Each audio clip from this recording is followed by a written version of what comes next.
Olá, povo de Deus! Estamos iniciando a nossa live de 20 horas em ponto. Nós estamos no Apocalipse, o módulo 11, a igreja, o marco profético da Israel, o marco profético da igreja. Nós já falamos de Israel, o povo de Deus, em um outro módulo. Agora nós vamos fazer uma abordagem distinta de Israel. Israel como o marco profético da igreja. O objetivo deste módulo é compreender as implicações para a igreja de Israel se constituir nação. Este evento se deu em 1948, inclusive pela assinatura do brasileiro Oswaldo Aranha. E nós vamos tratar desse tema, desse evento, Israel se constituindo nação, em 1948. É por isso que Israel se torna o marco profético para a igreja. Do Apocalipse, nós nos encontramos no capítulo 12. Por que o capítulo 12? Está lembrado que no capítulo 12, nós vemos a mulher vestida de sol, com a lua debaixo dos seus pés, grávida, pronta para dar à luz. E esta mulher é Israel. Pois é, nós estamos nessa posição, por isso nós estamos nos referindo a Israel no livro do Apocalipse. Primeiro texto que chamamos a atenção está em Isaías 66, verso 8. Quem jamais ouviu tal coisa? Quem viu coisa semelhante? Pode, acaso, nascer uma terra num só dia? Ou nasce uma nação de uma só vez? Pois Sião, antes que lhe viessem as dores, deu luz aos seus filhos. Uma profecia do renascimento do Estado de Israel. Daniel, capítulo 9, versículo 25, é outro texto de grande importância para este tema que nós estamos abordando neste módulo. Daniel 9, 25, sabe e entende, desde a saída da ordem para restaurar e para edificar Jerusalém até o ungido, ao príncipe que é Jesus, 7 semanas e 72 semanas. As praças e as circunvalações se reedificarão, mas em tempos angustiosos. E o verso 26 de Daniel 9. Depois das 62 semanas, será morto o ungido, e já não estará. E o povo de um príncipe que há de vir, isso é muito importante nós observarmos, o povo, quem é o povo? Roma. O povo do príncipe que há de vir, quem é o príncipe que há de vir? A besta. O povo do príncipe que há de vir destruirá a cidade e o santuário, e o seu fim será no dilúvio, e até o fim haverá guerras, desolações são determinadas. Lembra que nós olhando para Jesus, quando lemos em Mateus capítulo 24, e olhamos para esse tempo que vai da cruz até o arrebatamento, Jesus chamava de ainda não é o fim, pois haverá guerras e rumores de guerras. Pois aqui está dizendo, até o fim haverá guerras. Desolações são determinadas. As desolações vêm depois dessas guerras, que é depois do arrebatamento da igreja. Então nós vamos ver os seguintes movimentos da revelação. Uma luta que engrandece, formas de abordar a profecia. Nós vamos retomar alguns pontos do módulo 2, o texto profético, para nós entendermos por que o Apocalipse 12 retroage até o nascimento de Jesus Cristo, e o evento distinto, que é uma das formas de abordar o texto profético. Primeiro, vamos nos lembrar de Gênesis, capítulo 32, o versículo 27 e 28. Ali, nesse texto, Rebeca, esposa de Isaac, ela estava grávida com uma bagunça no ventre dela, e ela querendo entender o que estava acontecendo, por que aquilo chacoalhava tanto, né? E ela perguntou-lhe, pois, aliás, voltando, essa é outra cena, que é quando Jacó, ele vai ao encontro de Esaú, né? A mãe Rebeca estava grávida, ela teve 2 filhos, que foi Esaú e Jacó. Deus falou que 2 nações estavam no ventre dela. Jacó roubou a progenitura, roubou não, ele enganou Esaú e lhe tirou a progenitura, enganou seu pai também e pegou a bênção que era devida a Esaú. Esaú quis matá-lo, ele teve que fugir, ele foi para uma terra distante. Nessa terra ele se casou com Raquel e Leia e estava voltando agora para sua terra, encontrar com Esaú, com aquele temor de como que Esaú iria recebê-lo, e no meio do caminho ele tem uma luta no vale de Jacobe com um anjo, e o anjo lhe pergunta depois da luta, como te chamas? E ele respondeu, Jacó. Jacó significa suplantador ou enganador, mas é mais para a palavra suplantador. Ele suplantou todas as dificuldades que lhe impedia alcançar a bênção de Deus. Respondeu Jacó. Então lhe disse, na hora que ele responde Jacó, é quase uma confissão de todo o passado dele até aquele momento em que ele chegou naquela situação de medo de voltar para casa e encontrar Esaú e Esaú querer matá-lo. Então respondeu Jacó. Então ele respondeu Jacó. Então disse o anjo, já não te chamará Jacó, e sim Israel, pois como príncipe lutaste com Deus e com os homens e prevaleceste. Em Gênesis, capítulo 15, versículo 13 a 16, nós retornamos a Abraão. Abraão era avô de Jacó, e Abraão recebe uma promessa de Deus. E a promessa de Deus fala de que Israel, seria peregrino numa terra estrangeira, e nesta terra estrangeira eles ficariam escravos por 400 anos. E depois eles retornariam na 4ª geração, esperando nesse interim que desse tempo para completar a iniquidade dos amorreus. E depois, lá em Ezequiel 37, 11 a 13, nós estamos retratando Israel. Israel, ele recebe o nome como de um príncipe. Depois, Israel tem que voltar ao Egito e retorna à sua terra 400 anos depois. E aí, em Ezequiel 37, o versículo 11 a 13, nós lemos a respeito da restauração de Israel. Nós temos aqui blocos de histórias muito grandes, porque nós retornamos. Depois do dilúvio vem Noé, depois de Noé vem toda a descendência até chegar em Abraão. Deus chama Abraão em Ur dos Caldeus, traz ele para Canaã, entrega aquela grande terra de Canaã para Abraão, mas avisa de antemão Abraão que o seu povo sairia da terra e só retornaria 400 anos depois, até que a medida da iniquidade dos amorreus, os habitantes da terra, fosse preenchido. Quando preenchido aquele limite, Deus traria Israel, expulsaria os amorreus. Muitos dos amorreus deveriam ser, na verdade, eles deveriam ser exterminados, deveriam ser todos eles mortos.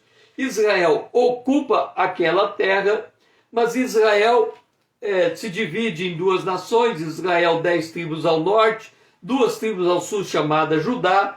As 10 tribos se voltam para a idolatria. O Império Assírio leva eles cativos, tiram eles daquele território. Dora, seja bem-vinda. Depois nós temos as outras 2 tribos, as tribos de Judá, que também se entregam à idolatria. Deus traz Babilônia, leva eles para fora da terra, e passados 70 anos eles voltam da Babilônia, mas não todos eles. Então o castigo de Israel continua, eles continuam espalhados entre as nações, mas havia uma palavra de Deus, uma palavra profética, que Deus traria Israel de volta, recolhendo eles de todas as nações. Ezequiel capítulo 37, o versículo 11 a 13, fala dessa profecia.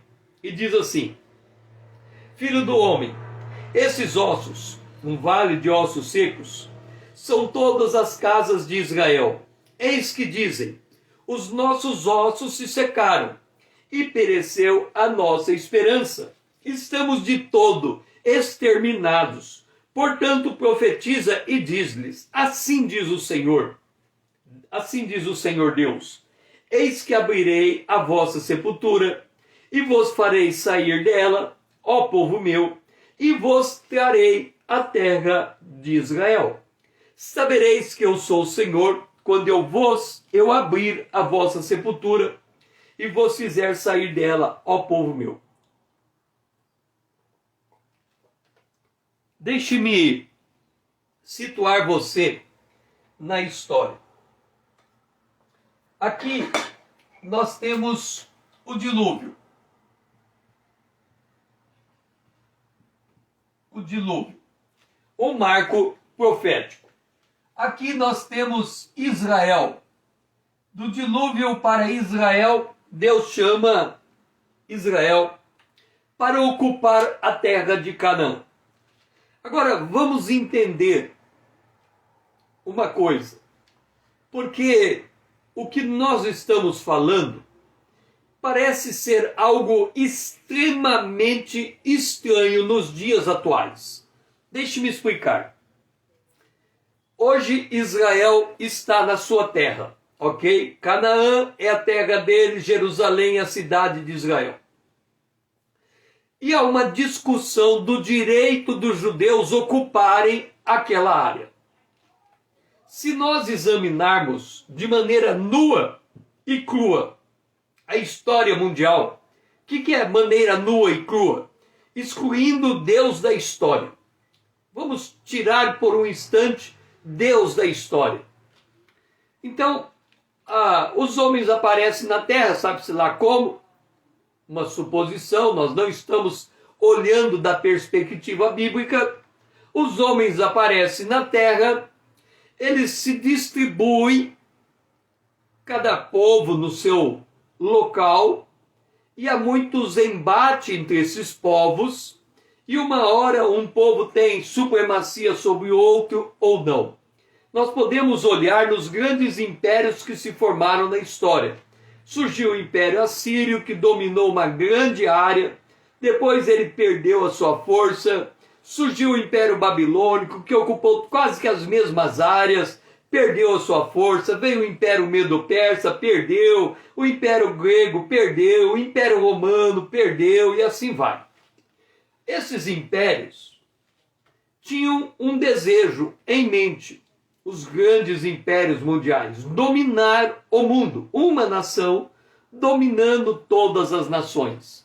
E talvez aí seja uma das razões das guerras, porque uma nação subjugada, ela vai buscar a sua liberdade, o seu direito, etc. e tal.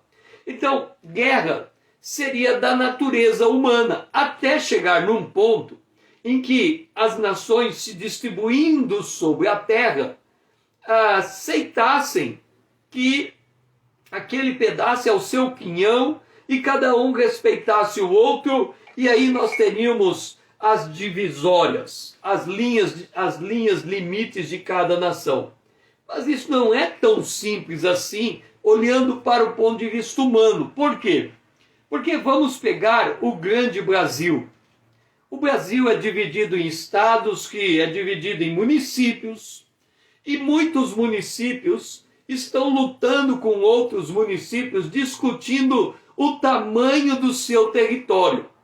Dependendo de como aquele município se desenvolve, ele tem que se dividir, formando novos territórios. E há conflitos aonde fica a linha de cada município. E tem municípios que se dividiram N vezes, até chegar num ponto em que eles estão estabilizados. O Brasil tem 5.000 municípios. Nós também temos as questões das brigas territoriais por fazendas. Se formos na justiça, nós vamos encontrar muitos limites sendo questionados nas fazendas, nas cidades. Tem gente que constrói o terreno, não sabe aonde é o marco legal, avança para o terreno vizinho, depois tem que entrar com uma ação, essa ação tem que retornar para pagamento de uma indenização ou uma obrigação de desfazer muros para que o outro ocupe a sua área. Então, se nós formos olhar o planeta Terra sob a ótica da ocupação humana, nós vamos ver que essas ocupações humanas, elas em seus diferentes graus acarretam para si diferentes lutas. Então, se, por exemplo, o Brasil é um país afortunado, tem o tamanho que tem, nós tivemos lá atrás o Tratado de Tordesilhas, que tentou dividir o Brasil numa situação. Depois tivemos a guerra do Brasil com o Paraguai, com outros países, que também fez Paraguai perder um pedaço de autonomia do seu estado. Então, as histórias não são tão simples assim quando a gente chega no detalhe. E isso nós estamos falando do ponto de vista humano. Agora, considera o seguinte: nós temos o grande planeta Terra. O grande planeta Terra. Olhando agora para a Bíblia, esse grande planeta Terra é colocado dentro dele o ser humano. E quando esse ser humano é colocado no planeta Terra, quem criou o homem foi Deus. O que significa isso? Significa que acima do planeta Terra, Deus soberano, ele olha para a Terra e ele que dá o comando de como a ocupação desse planeta deve ser. E quando Deus diz sujeitai a terra, ele diz também enchei a terra. Então, o homem tem que encher a terra.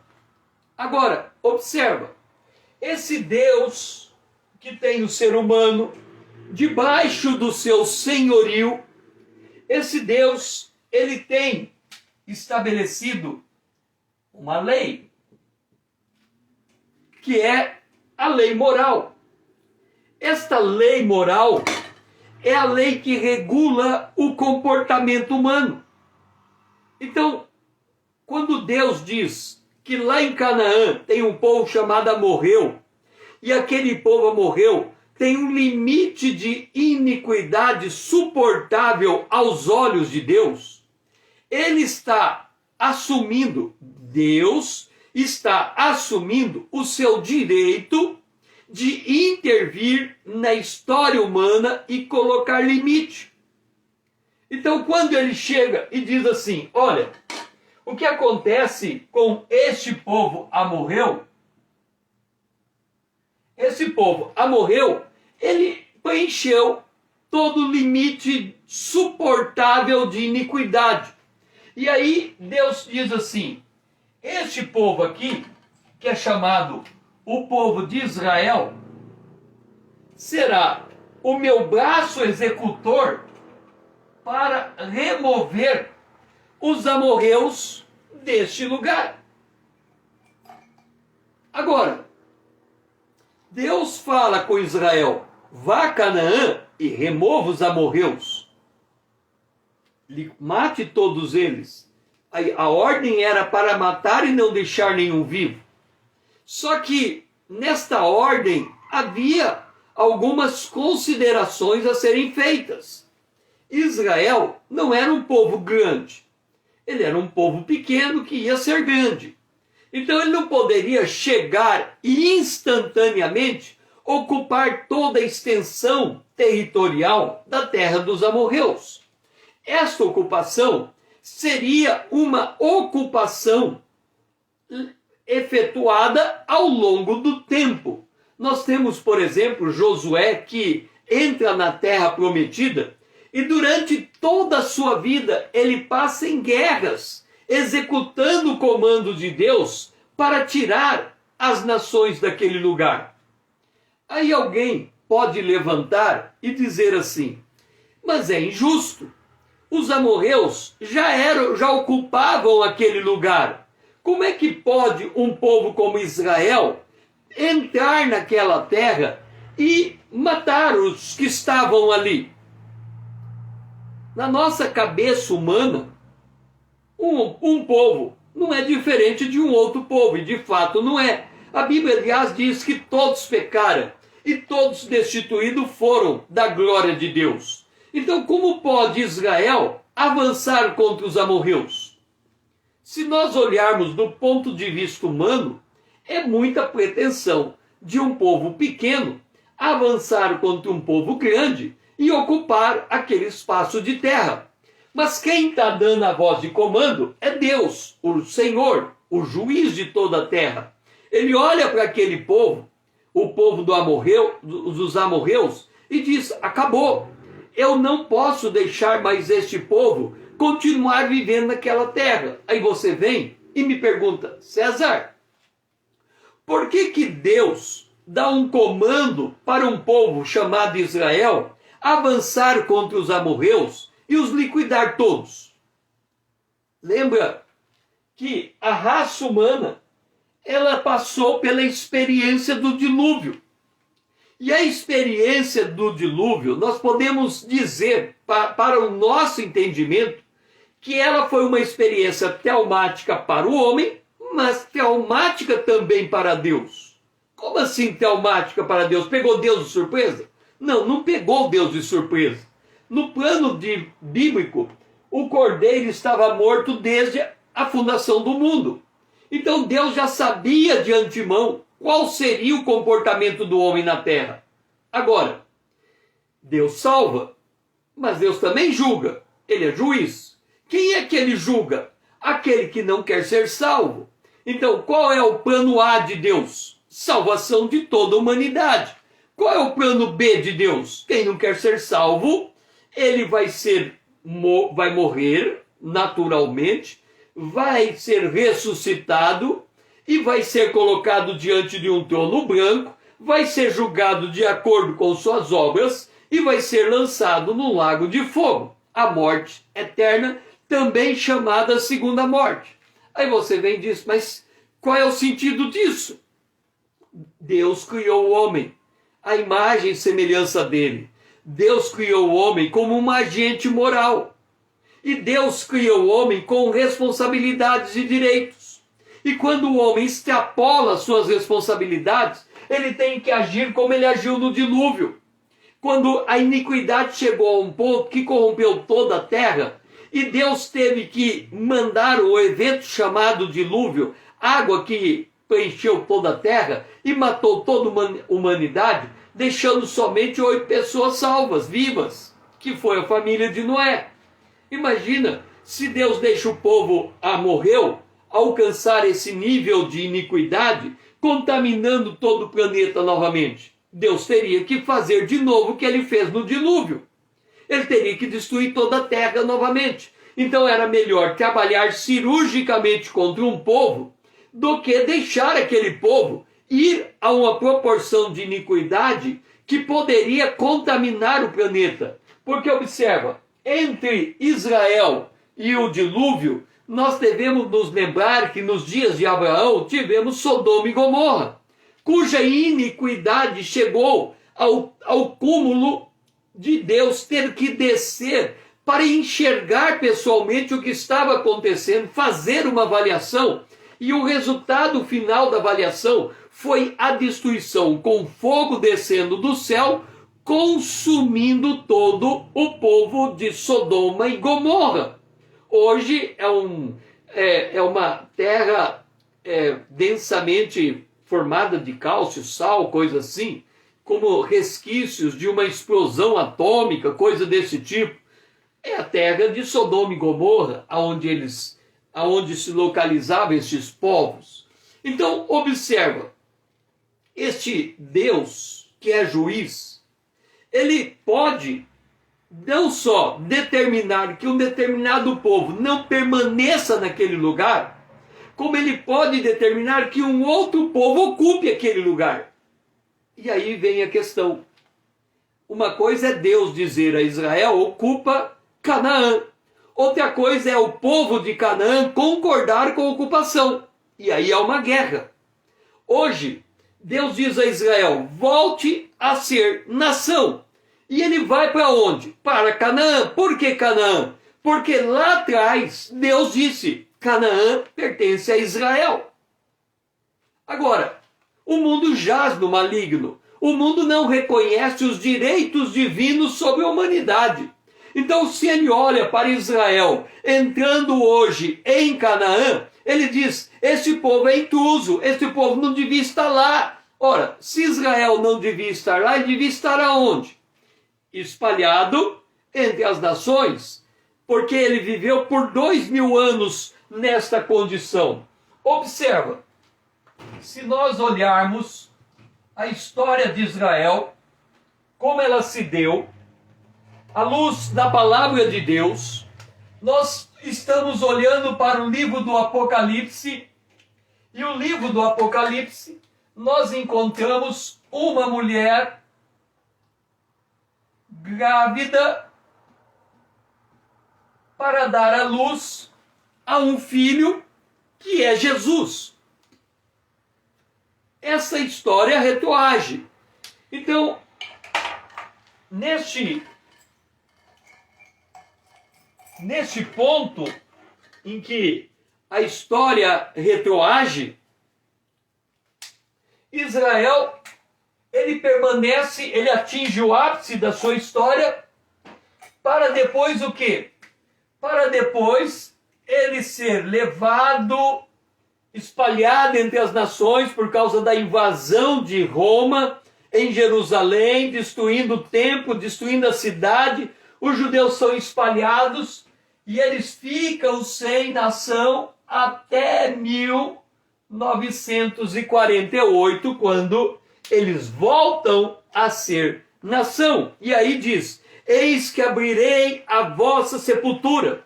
Israel estava morto no período coincidente com a expansão da igreja. E essa história de Israel correndo por fora, vamos assim dizer, porque quem é da igreja só reconhece a história da igreja. Ele não olha para Israel, porque a salvação é pela graça mediante a fé por meio da igreja.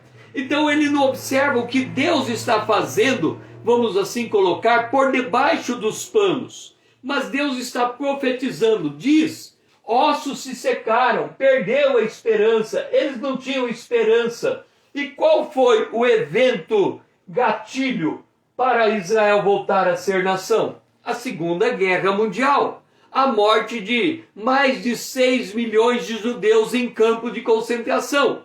Ali, não só os judeus, mas todas as nações aliadas do mundo chegaram a uma conclusão que se Israel não retornasse à sua terra, não haveria lugar que pudesse protegê-los do ódio de muitos que se levantam contra Israel e não aceitam o curso da sua história. Por quê? Porque aceitar o curso da história é aceitar a intervenção de Deus na história. E o mundo jaz no maligno, então ele não aceita. Mas Deus disse, eu abrirei a vossa sepultura e vos fiz sair dela, ó povo meu. E ali se formou a nação de Israel em 1948. Israel é visto por Deus como a mulher vestida do sol, com a lua debaixo dos pés, e uma coroa de 12 estrelas na cabeça. Isso está em Apocalipse, capítulo 12. Até a época em que Jesus nasceu, Israel cumpriu a sua nobre e gloriosa função, trazer o Salvador e Senhor a este mundo.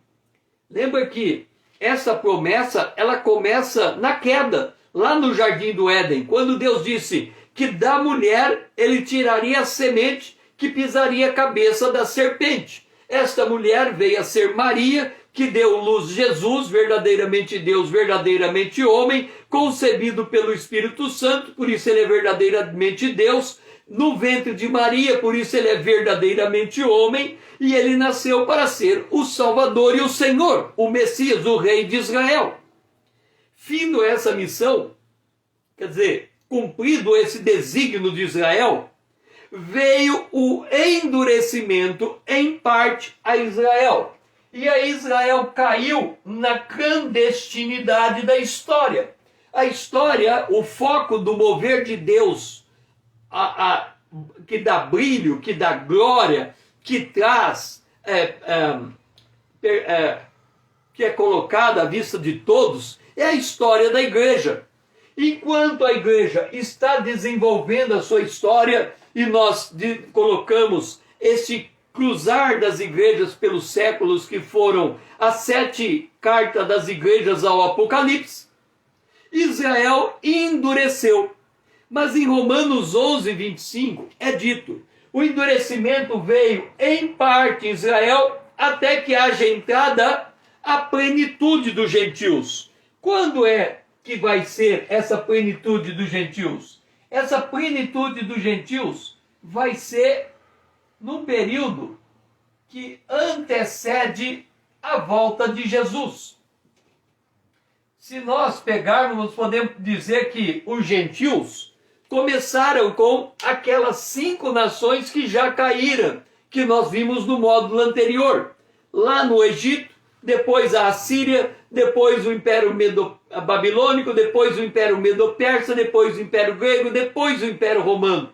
Esta é os impérios formados pelos gentios. E quando é que eles vão chegar à sua plenitude? Quando eles fizerem o acordo com Israel. E ali, o chamado acordo da morte, estará a besta com um governo formado por 10 nações. Nações que vão entregar a ela o direito dela reinar sobre todos os povos. Ali estará entrando a plenitude dos gentios. Nesse interim, Israel voltou a constituir nação. E quando Israel se torna nação, o que acontece? O relógio de Deus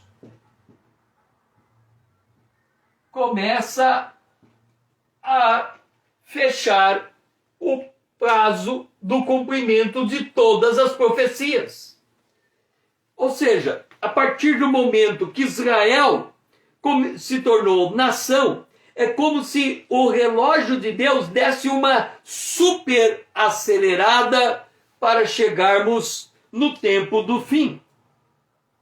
Por isso que Jesus, em Mateus 24, lembra que ele disse: ainda não é o fim, é o princípio das dores, então virá o fim. Ainda não é o fim, um tempo anterior ao arrebatamento da igreja. Ainda não é o fim. Então, princípio de dores. É o tempo na abertura dos 7 selos do Apocalipse. E então virá o fim. O dia do Senhor, a 70ª semana de Daniel. E o Senhor conta uma parábola. E ele diz, em Mateus 24, 32 a 35. Aprendei, pois, a parábola da figueira. Quando já os seus ramos se renovam e as folhas brotam, sabei que está próximo o verão. Assim também vós, quando virdes todas estas coisas, sabei que está próximo às portas. Em verdade vos digo, não passará esta geração sem que tudo isso aconteça. Passará o céu e a terra, porém as minhas palavras não passarão. Observe o que Jesus está dizendo. Ele diz assim: o relógio profético está rodando. Israel, por que Israel é o relógio profético de Deus? Nós temos que entender isso. Por que Israel é o relógio profético de Deus? Deixe-me dizer, lá no Antigo Testamento, diz assim, que Israel, ele é a esposa do Criador. De novo, Israel é a esposa do Criador. O que significa ser a esposa do Criador? Ora, o Criador quem é? É Deus. Deus criou os céus e a terra. Mas o que significa Deus criar os céus e a terra? Significa que aquilo que ele cria lhe pertence. Então, quando Deus cria os céus e a terra, ele se torna soberano sobre os céus e a terra. Os céus, a terra lhe pertence. Ele deu a terra aos homens para usufruir dela de acordo com sua lei, de acordo com seu propósito, de acordo com certos princípios. Quando Deus diz a Adão, se você pode comer tudo que você quiser na terra, faça o que você quiser, só não coma do fruto proibido, porque se você comer, morre. Então Deus deu autonomia, mas deu limite, deu responsabilidade e deu direito. Então o homem tem a posse da terra para si. Mas Israel, ele é colocado, é chamado por Deus a partir de Abraão. E ali nós vimos, ele como príncipe lutou com Deus e com os homens. Então, tudo que Israel faz, entenda isso, tudo o que Israel faz no mundo tem repercussão em todo o universo. Como assim? Como assim? Ó, veja só. Josué vai para a batalha. A batalha demora para parar. Ou demora, não vai acabar, vai terminar o dia que a batalha não vai acabar. O que Josué faz? Sol, para! Lua, para! Quem é o homem que vai acreditar que Josué mandou o sol parar, mandou a lua parar, o dia esticou e ele venceu os inimigos? Porque hoje, olhando pela ótica da ciência, olhando que o Sol é uma estrela de quinta grandeza, olhando todo o movimento dos planetas, olhando a perfeição das leis divinas, das leis da física e tudo mais, é inconcebível nós imaginarmos que o Sol literalmente parou. Mas se o dia esticou, o Sol parou, ou a Terra parou, seja lá o que for, o tempo parou. Do ponto de vista do referencial humano, ele olha para cima, o Sol está parado. Mas se alguém estivesse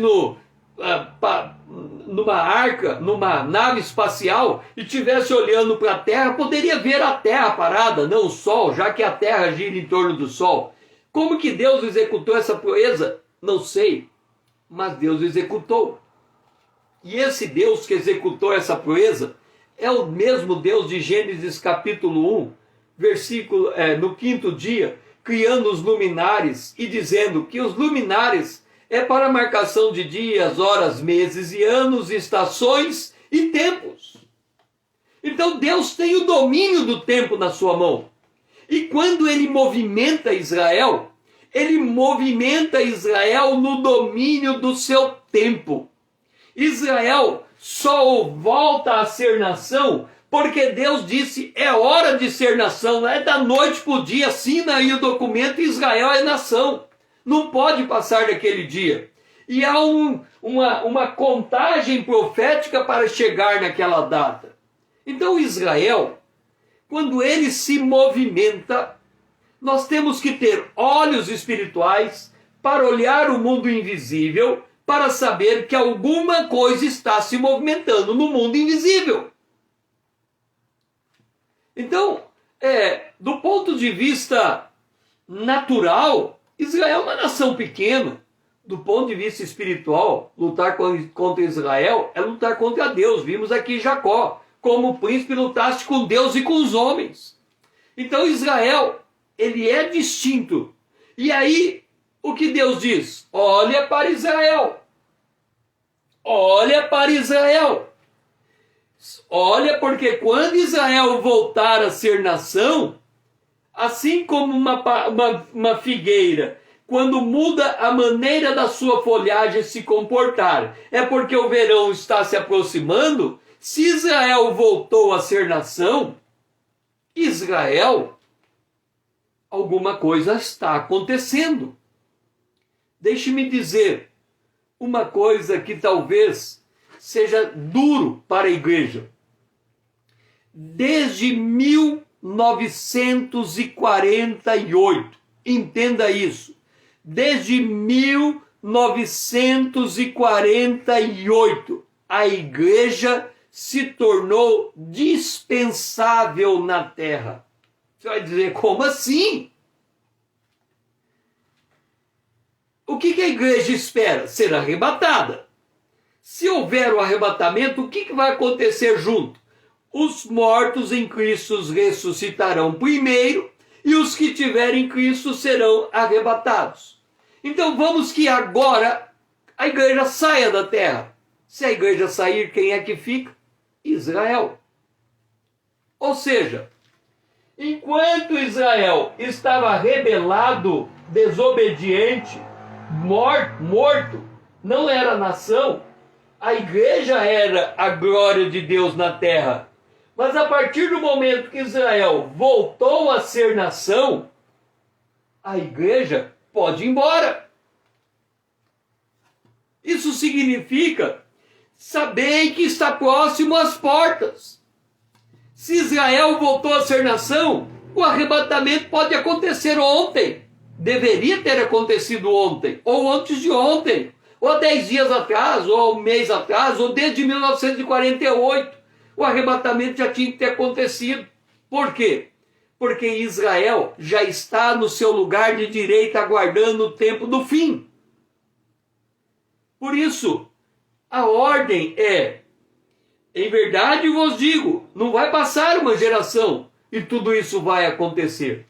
Então nós, provavelmente, podemos ser a nação que vai presenciar, vivenciar e experimentar o maior evento mundial depois do dilúvio, o arrebatamento da igreja. Então, vamos voltar às nossas formas de abordar o texto profético.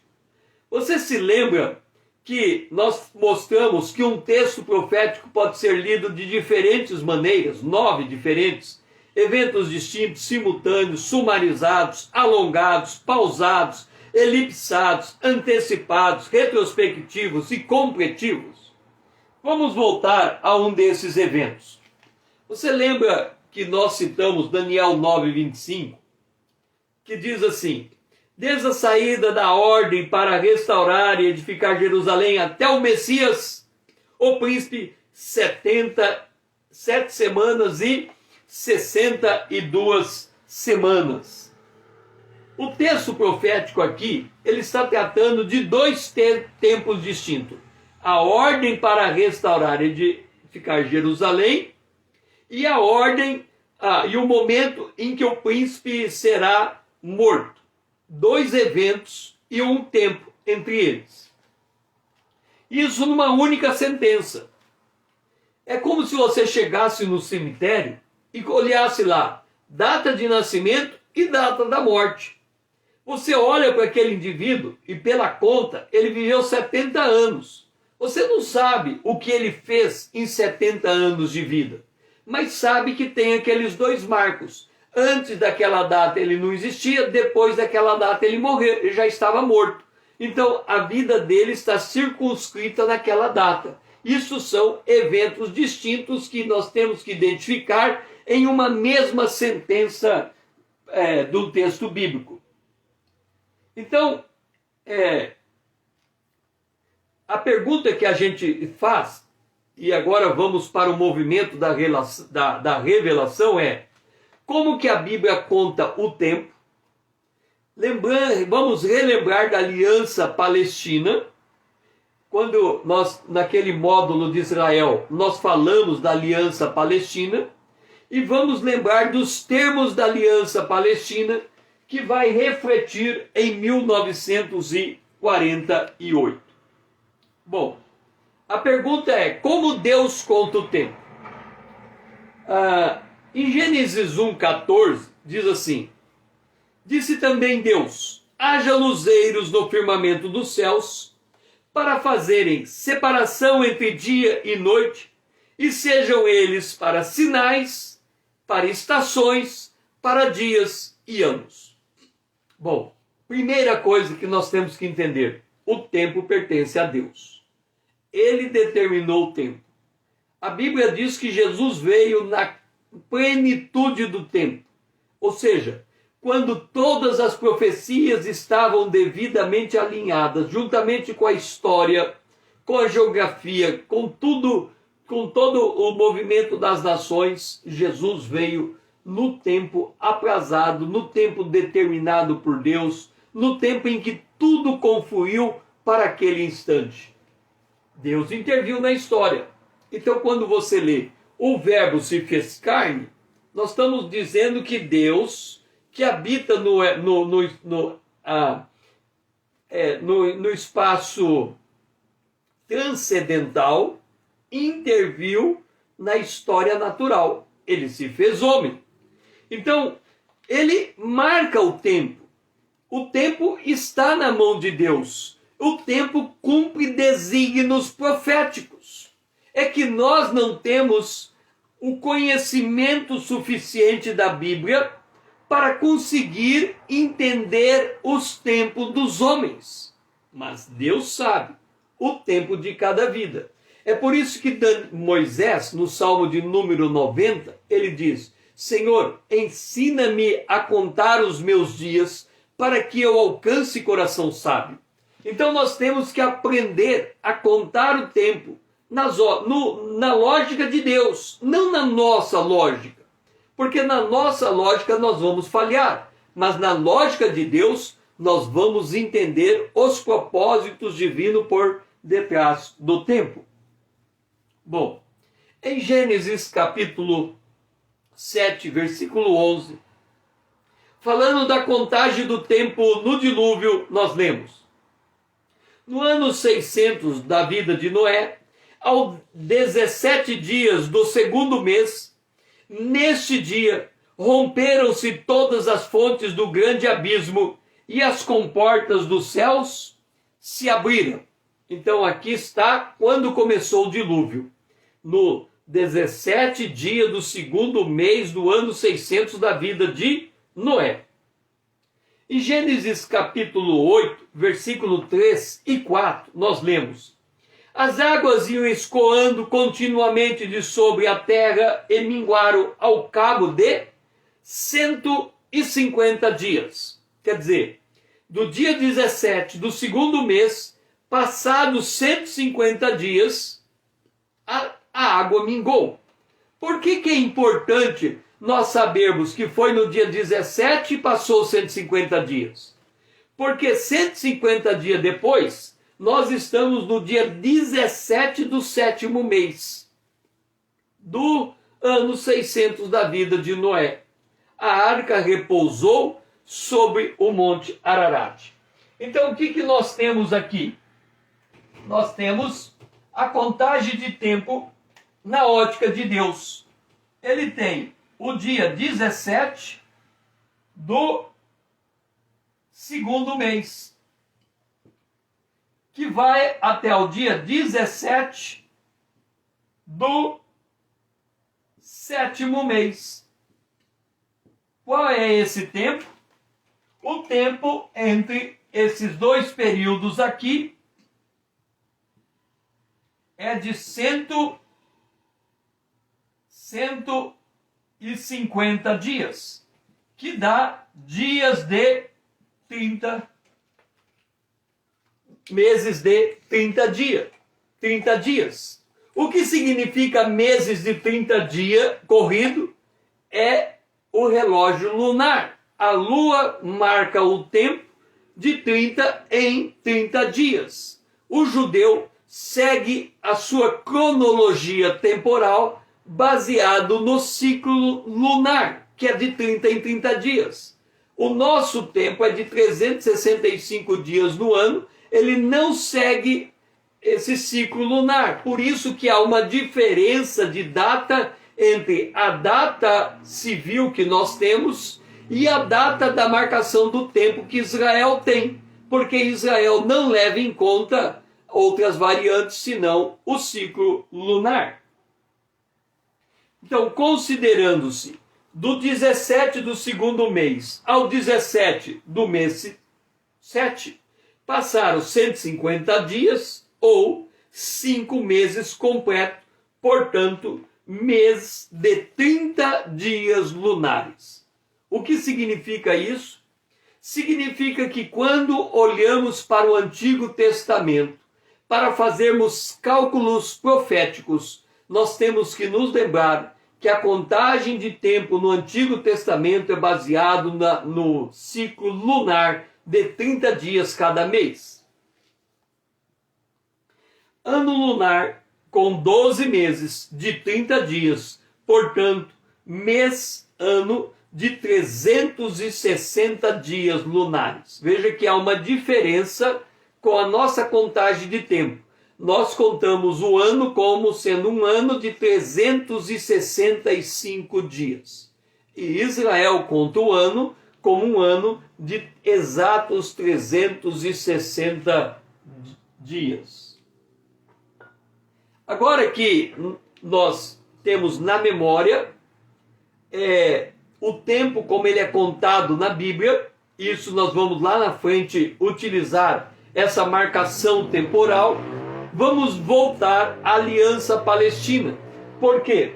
Porque quando nós falamos da Aliança Palestina, nós voltamos ao fato de que Deus criou a terra, Deus colocou o homem na terra, e uma vez colocado o homem na terra, Deus pode julgar um determinado grupo de homens, e no caso de Israel, Deus usa de Israel para executar o seu juízo contra aquele grupo de homens que preencheram a medida da iniquidade. E é isso que acontece, a razão pela qual Israel toma posse da Palestina, de Canaã, que era uma promessa de Deus feita a Abraão, mas a partir de uma execução judicial. Ou seja, Deus desapropriou aquela terra para colocar nela o seu povo. Em Romanos capítulo 11, versículo 25 e 26 diz: portanto não quero, irmãos, e aí ele está, Paulo, falando a nós, igreja, portanto eu não quero, irmãos, que ignoreis esse mistério. Qual é o mistério? O mistério é aquilo que está fora dos nossos olhos. O mistério é aquilo que, se a gente não prestar atenção e não olhar com muita propriedade, nós não vamos entender o que está acontecendo. Por isso é um mistério. O mistério, para que não sejais presumido em vós mesmos. O que é estar presumido? É achar que nós somos povo de Deus, a igreja é o povo de Deus na terra, Deus depende de nós e Deus vai nos deixar levando a vida como está. Não presuma. Por quê? Porque da mesma maneira como Deus tratou com Israel, Deus pode tratar com a igreja. Deus não tem filhos prediletos. Ele pode trazer juízo sobre a igreja da mesma forma que ele trouxe juízo sobre Israel. E isso já está acontecendo. 1 Pedro capítulo 4 o apóstolo Pedro diz: se o juízo já começou pela casa de Deus, qual será o fim dos que não obedecem, dos desobedientes ao Evangelho e dos que não conhecem o Evangelho? Significa que, e nós demonstramos isso quando nós fizemos a Igreja Cruzando os Séculos, que Deus tratou com a igreja nesse período de história. Nesse período todo de história, Deus tratou com a igreja. Só que a igreja, ela se acha um povo privilegiado. Ela acha que pode fazer tudo. Israel também achava. Lembra da doutrina de Balaão? Qual era a doutrina de Balaão? Já que não cai maldição sobre Israel, Israel pode viver em pecado, que nada vai acontecer. Lê do engano. Mas Israel creu na mentira. E a doutrina de Balaão penetrou. E Balaão enganou Israel. E ali aconteceu uma mortandade muito grande quando o fato foi descoberto, foi trazido à tona. Então, há um mistério. Não presuma, não seja presumido. Deus também trata com a igreja como ele tratou com Israel. E aí continua. O endurecimento veio em parte em Israel. Ele está falando desse período de 2000 anos de história, até que haja entrada a plenitude dos gentios, que vai se prolongar ainda depois de Israel voltar a ser nação. Mas para Israel voltar a ser salvo, é um acontecimento depois do tempo dos gentios, ele precisa se tornar nação antes. E assim todo Israel será salvo, como está escrito: virá de Sião o libertador, e ele apartará de Jacó as impiedades. Então Deus preveu o retorno de Israel como parte do seu plano de fazer Israel se encontrar com Jesus no final dos tempos. E aí Deuteronômio capítulo 1, verso 2 diz assim, Deuteronômio 21, verso 1 e 2. Se atentamente ouvires a voz do Senhor teu Deus, tendo cuidado de guardar todos os seus mandamentos que hoje ordeno, virão sobre ti e te alcançarão todas as bênçãos. Este era Israel lá em Canaã. Todas as bênçãos viriam sobre ele. No entanto, se não deres ouvido, virão todas essas maldições virão sobre ti e te alcançarão. Que é a Síria levando as 10 tribos em cativeiro e depois a Babilônia levando as 2 tribos restantes em cativeiro. E depois, quando eles voltam, na morte de Jesus, os romanos invadindo a terra e espalhando os judeus por toda a face da terra. Então Deus já tinha uma provisão para Israel, de que Israel seria tratado desta maneira se não desse ouvido. E em Zacarias, capítulo 12, versículo 9 e 10, diz assim: naquele dia, procurarei destruir todas as nações que vierem contra Jerusalém, e sobre a casa de Davi, e sobre os habitantes de Jerusalém, derramarei o espírito de graça e de súplica. Olharão para aqueles a quem traspassaram, planteá-lo-ão como quem planteia por um unigênito, e chorarão por ele como se chora amargamente pelo primogênito. Então observa, Deus diz: vocês não obedeceram, virão sobre vocês as maldições, vocês serão espalhados entre as nações, mas ao final vocês voltarão a ser nação, ali permanecerão, e todas as nações da terra se voltarão contra vocês na chamada Batalha de Amargedon.